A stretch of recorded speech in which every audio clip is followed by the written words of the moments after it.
Hello বন্ধুগণ, কেমন আছেন সকলে? আমরা খেতে ইচ্ছা করছিল, খেতে পারি নাই, টক খাওয়া নিষেধ, কিন্তু আজকে পেয়ারা মেখে নিলাম। দেখুন, স্কুল থেকে এসে দুটো পেয়ারা নিয়েছি।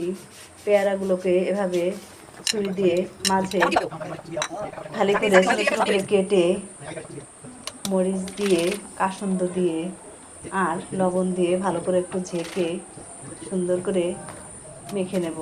দেখুন, আমাদের রাত্রের খাবারের সঙ্গে খেতে হবে, সব সময় আমাদের খাওয়া যায় না। দুই বেলার খাবার, দুপুরে এক বেলা ভাত আর রাত্রের যে খাবার আছে তার সঙ্গে পেয়ারা খেতে হবে, তাই মেখে রেখে দিলাম। দেখুন, আমার পেয়ারাটা মাখা হয়ে গিয়েছে। আর রাত্রে আমরা খাবো, দেখুন, রাত্রের খাবার হচ্ছে আমাদের খই, কলা, কলা, খই, দুধ আর সকালের যে সবজিটা আছে ওই সবজিটা। দেখুন, এগুলো দিয়েই আমাদের রাত্রে খেয়ে আর আগামী দিন দুপুরে একবেলা ভাত, এভাবেই আমাদের সমদর্শন কাজ চলছে। আপনারা যারা বয়স্ক দেখছেন, আমাদের সকলে আশীর্বাদ করবেন। ধন্যবাদ সকলকে।